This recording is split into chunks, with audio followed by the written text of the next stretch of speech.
Hi అండి, ఈరోజు మన రెసిపీ వంకాయ పచ్చడి. పప్పు, సాంబార్, ఫ్రై రెసిపీస్లోకి సైడ్ డిష్గా కానీ ఓన్లీ రైస్లో 4 చుక్కలు నెయ్యి వేసుకొని ఈ పచ్చడితో తింటే ప్లేట్ మొత్తం ఖాళీ అవ్వాల్సిందే, అంత టేస్ట్గా ఉంటుంది. ఇందుకోసం ప్యాన్లో 1 టేబుల్ స్పూన్ పల్లీలు, 1 టేబుల్ స్పూన్ పచ్చి శనగపప్పు, 1/2 టీ స్పూన్ మినప్పప్పు, చిటికెడు మెంతులు, 1/2 టీ స్పూన్ జీలకర్ర వేసుకొని సన్నటి సెగ మీద ఫ్రై చేసుకున్నాక అందులో 1 టేబుల్ స్పూన్ ధనియాలు కూడా వేసుకొని ఫ్రై చేసుకోవాలి. చక్కగా ఫ్రై అయినటువంటి ఈ మసాలా దినుసులను తీసి ఒక బౌల్లో వేసుకొని పక్కన పెట్టుకోవాలి. ఇప్పుడు ప్యాన్ లో 2 టేబుల్ స్పూన్ల ఆయిల్ వేసుకోవాలి. ఆయిల్ వేడయ్యాక అందులో చిన్న చిన్న ముక్కలుగా కట్ చేసుకున్నటువంటి వంకాయ ముక్కల్ని వేసుకొని సన్నటి సెగ మీద ఈ విధంగా కలుపుకున్నాక మూత పెట్టి 1 నిమిషం పాటు మగ్గించుకోవాలి. 1 నిమిషం తర్వాత మూత తీసి బాగా కలుపుకొని ఆ మొత్తాన్ని తీసి ఒక బౌల్లో వేసుకొని చల్లారనివ్వాలి. ఇప్పుడు అదే ప్యాన్ లో 1 టేబుల్ స్పూన్ ఆయిల్ వేసుకోవాలి. ఆయిల్ వేడయ్యాక అందులో 10-12 పచ్చిమిర్చిని వేసుకోవాలి. అలాగే 2 మీడియం సైజు టమాటాలను కట్ చేసి వేసుకున్నాక అందులోనే 1/2 టీ స్పూన్ పసుపు కూడా వేసుకొని కలుపుకోవాలి.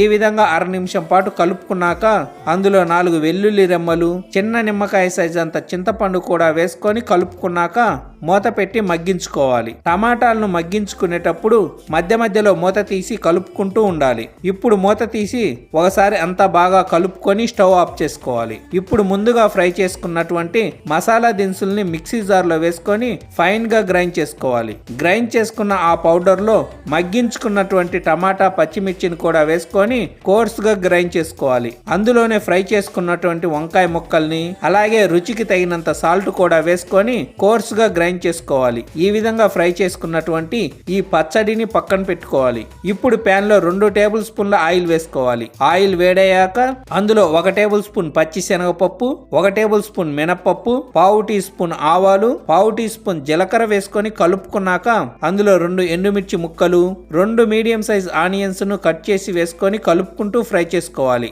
ఆనియన్స్ కాస్త మెత్తబడ్డాక అందులో 7-8 కరివేపాకు రెమ్మలు వేసుకొని కలుపుకోవాలి. ఇప్పుడు అందులో గ్రైండ్ చేసుకున్న పచ్చడి కూడా వేసుకొని కలుపుకోవాలి. సన్నటి సెగ మీద ఈ విధంగా కలుపుకున్నాక అందులో గుప్పెడు కొత్తిమీర తరుగు కూడా వేసుకొని మరోసారి కలుపుకోవాలి. అంతేనండి, వేడి వేడి వంకాయ పచ్చడి రెడీ. సూపర్ స్పైసీగా టేస్టీగా ఉండే ఈ వంకాయ పచ్చడి పెరుగు చట్నీ ఇంకా బగారా రైస్ లాంటి రైస్ రెసిపీస్ లోకి సూపర్ గా ఉంటుంది. సో ఈ వీడియో నచ్చినట్లయితే లైక్ చేసి, షేర్ చేసి, సబ్స్క్రైబ్ చేసుకోండి. Thank you.